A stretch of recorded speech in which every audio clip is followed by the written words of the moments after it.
No worries. तो उसमें ये होता है कि आप जब पाकिस्तान से यहाँ पे आते हैं तो एटलीस्ट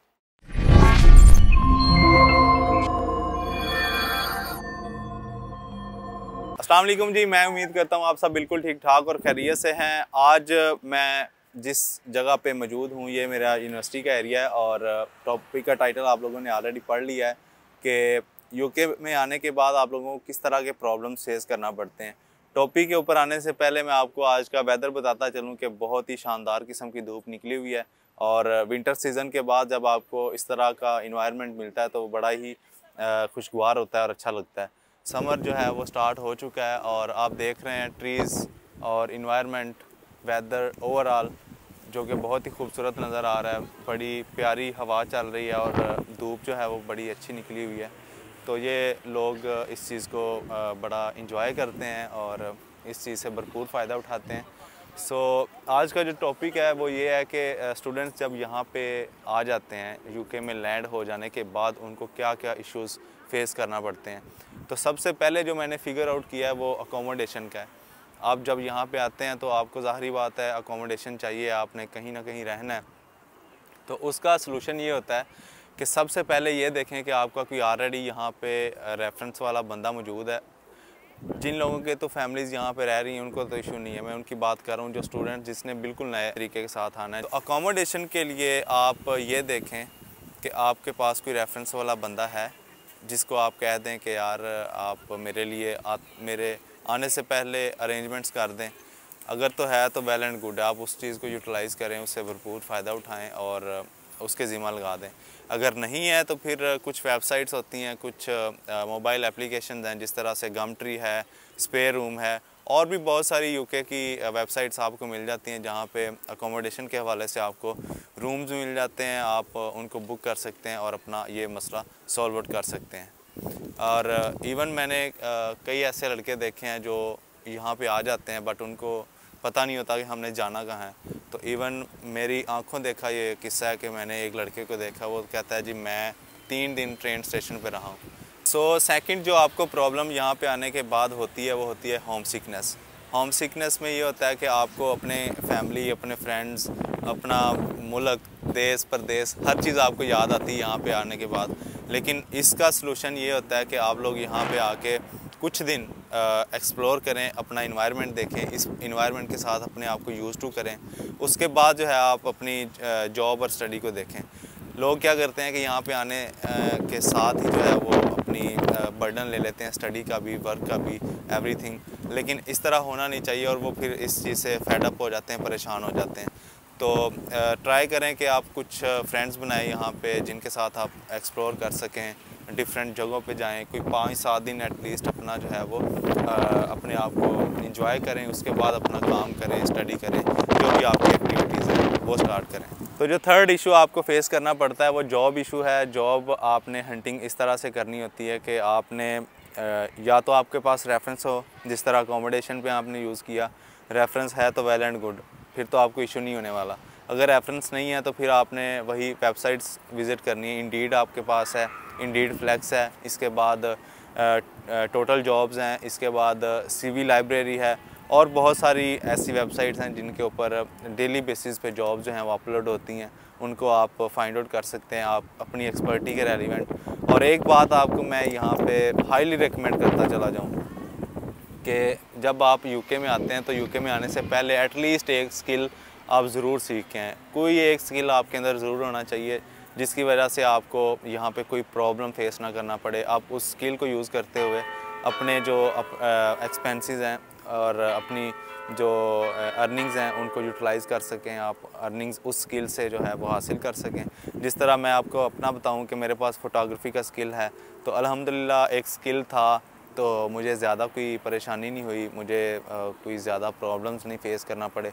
इवन मैंने यहाँ पे आया तो मैंने ख़ुद ही अपना जो फ़ोटोग्राफ़ी के रेलिवेंट स्टफ़ था उसको देखना स्टार्ट किया। तो कोई एक स्किल ज़रूर लेके आएँ, कोई भी हो सकता है, वो कोई भी स्किल यहाँ पे कुछ छोटा बड़ा स्किल नहीं होता। जो भी है वो आपका यहाँ पे उस चीज़ की डिमांड है, उस स्किल के ऊपर आपको 100% आपकी अर्निंग्स स्टार्ट हो सकती हैं।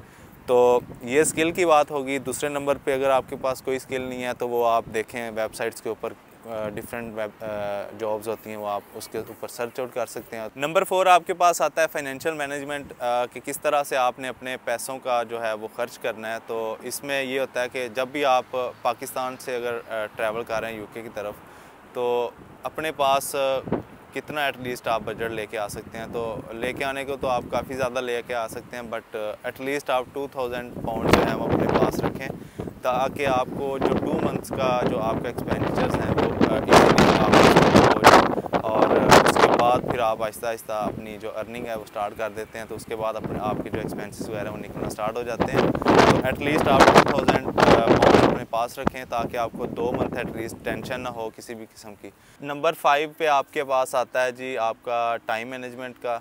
और टाइम मैनेजमेंट में आपने 2 चीज़ें देखनी होती हैं, स्टडी और वर्क को। वर्क वैसे जो ऑफिशियली आपको अलाउड है वो 20 आवर्स पर वीक अलाउड है, और स्टडी जो है वो आपने करनी होती है, यूनिवर्सिटी जाना होता है, काम करना होता है, और स्टडी को प्रॉपर टाइम देना होता है। तो कोशिश करें कि आप एक चीज़ के पीछे ही ना जाएं, और अपनी स्टडी को भी देखें, अपने वर्क को देखें। इसके अलावा आप एरियाज़ को एक्सप्लोर करें, ताकि आपका जो होम सिकनेस का मामला है वो भी इसी चीज़ के अंदर जो है वो सॉर्ट आउट हो जाए। इसके अलावा आपके पास आते हैं ट्रैवल इश्यूज़।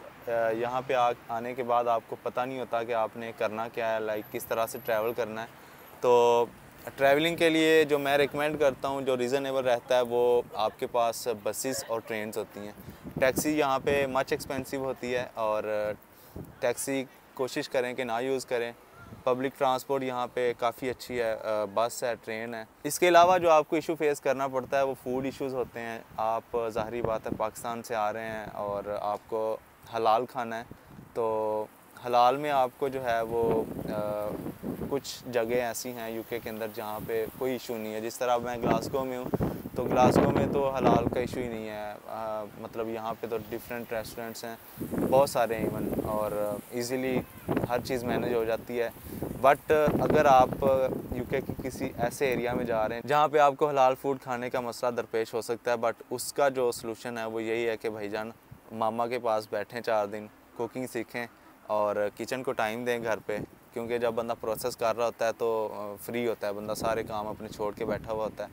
तो रदर दैन कि आप यहाँ पे आपके इस चीज़ को फेस करें, इस फूड इशू को, तो इससे निजात हासिल करने के लिए आप मामा के पास बैठें जनाब, घर से कुकिंग सीखें और देखें सब्ज़ी कैसे काटते हैं और अपना जो है वो सारा कुकिंग के मामलात को देखें।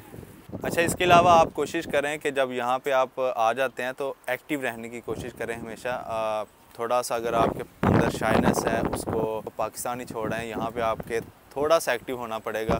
लाइक चीज़ों को समझने में थोड़ा टेक्निकल माइंड रखें, ताकि टेक्नोलॉजिकल चीज़ों को आप ज़्यादा इजीली अंडरस्टैंड कर सकें। क्योंकि यहाँ की जो चीज़ें हैं वो ज़्यादा टेक्नोलॉजिकल रेलिवेंट हैं, और उनको ज़्यादा अंडरस्टैंड करने के लिए फिर आपको थोड़ा एक्टिव होना पड़ेगा, ब्रेन को ज़रा सही रखना पड़ेगा।